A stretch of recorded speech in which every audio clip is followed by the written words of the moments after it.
Hey guys, Zach here from RacingSimTools.com. ARBs can be a great way to balance the car for every corner on a track, and today I'm going to be showing you guys how to analyze them and use them to set up your car.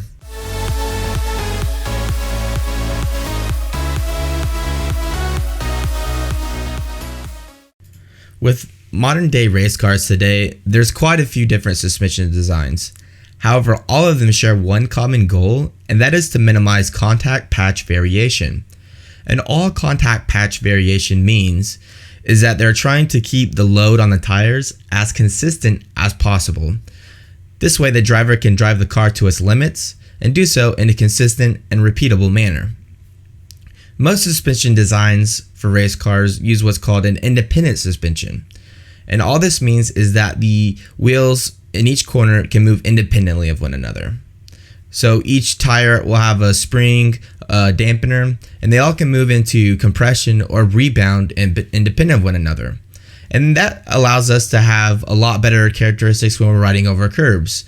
Now when we ride over a curb, it's only going to add a load to the tire that's going over the curb, not both tires on that axle.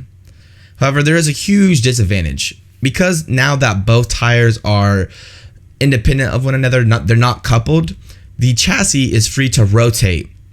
And as the chassis rotates, it can kind of change the characteristics of the car's handling. It could also reduce the aerodynamic performance of the car. And one of the big things that you would feel is if the car's rolling more, is that the car would feel sluggish to the driver's inputs. And the best way to test that is through a chicane. Normally, if your car is too soft, as you're steering out of a chicane, the car might still be trying to set to the other position. So you're steering the opposite direction, the car is moving. But this is where the anti-roll bar comes into play. What the anti-roll bar is trying to do is couple those two unsprung masses again. So we're not using a solid axle to connect the two wheels, which would be a dependent suspension, but we are adding some resistance. And with most anti-roll bars, you can change that resistance. And this is going to affect the cornering balance of the car. And the way we do that is by looking at the tire load sensitivity.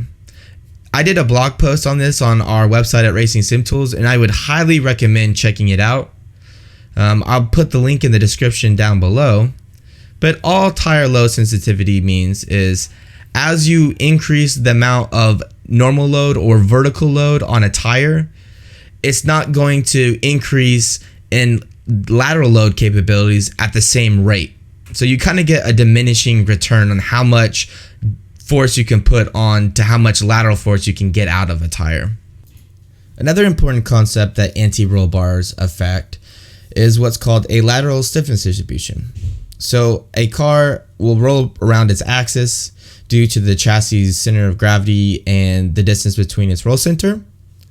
And that will cause some load transfer that gets shifted to the outside part of the turn.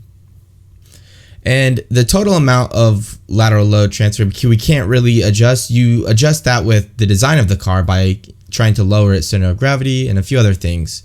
But there's really nothing we can do in terms of setup to reduce the total amount of lateral load transfer. However, we can change the distribution of the front roll to the rear roll lateral load transfer. So as we increase the lateral stiffness of an axle of a car, that will cause more lateral load transfer at that axle. And then the consequence is there'll be less lateral load transfer at the rear. So that the total amount of lateral load transfer is conserved, but the axle that we adjusted will have more load transfer. And then if we consider that in conjunction with the tire load sensitivity, we can cause an axle to lose grip because it's operating outside of its efficiency range. So typically what you'll see is people adding some front anti-roll bars, and what that will do is cause more lateral load transfer at the front, less lateral load transfer at the rear, which will cause the front left tire to exceed maximum lateral grip first, causing understeer. So as we increase that front anti-roll bar, it's going to increase that lateral stiffness distribution forward and cause more and more understeer. If we wanted a little bit more oversteer, we could reduce it. So we could go a little bit less on the front anti-roll bar, and that's going to reduce the total amount of lateral load transfer at the front, give more lateral load transfer to the back, which is adjusting that distribution, and it'll cause a little bit more oversteer. But the main thing that we should take away this is there's not much we can do to reduce the total amount. We can only change the ratio of what axle is getting that lateral load transfer. And now that we got the theory out of the way, let's look at how we can analyze the roll characteristics of our car. So one of the ways that we look at it is the roll gradient. And the roll gradient is just a measure of the amount of roll in degrees over g-force. So it will tell us for any one given corner, if we know how many G's we're pulling through that corner, we'll know how much the car is rolling. A high roll gradient means the car is going to be rolling a lot. And typically that means the car will be very sluggish to driver inputs. It'll feel a little bit delayed. If the roll gradient is very low, it means the car is very quick to react to driver inputs, meaning the car might feel a little bit twitchy. In the Racing Sim Tool software, you get these roll gradients after you complete a lap. And if you look at the diagram above, you can see the sign convention is acceleration values of 0 to -2 are left-hand turns and 0 to 2 are right-hand turns. And it's important to note that it's a linear trend. That's because of the symmetry between the setup. If we had maybe a little bit different spring rates on one given side, it might have a little bit different trend. It might not be as linear. To determine what type of roll gradient you should be using, it's typically a very driver specific parameter. Typically, I like my cars to feel about 0.4 to 0.43. If the car was a little bit too twitchy, you could decrease the overall anti-roll rates on both front and rear to increase that number, which is again going to make the car feel a little bit slower to respond. Or if you wanted the car to respond really quickly to your inputs, you could increase both front and rear ARB, which is going to cause that roll gradient number to come down. Again, it comes down to the driver's preference, but you can use that if you are adjusting spring rates to get the car back to how you like it, how to feel. Another way we can analyze our roll characteristics of our car and our lateral stiffness distribution in general within the Racing Sim Tool software is going to be under suspension and lateral stiffness distribution, and then the top graph, which you see in the picture above, called weight transfer bias. And what this is doing is calculating the amount of lateral load transfer on the front compared to the rear. So if the number is a lower number, less than 50, it means the rear has more lateral load transfer. And if the number is greater than 50, it means that the car has more front lateral load transfer. So we know that if a car has more lateral load transfer on the front, it's going to understeer, and if we have more on the back, it's going to oversteer.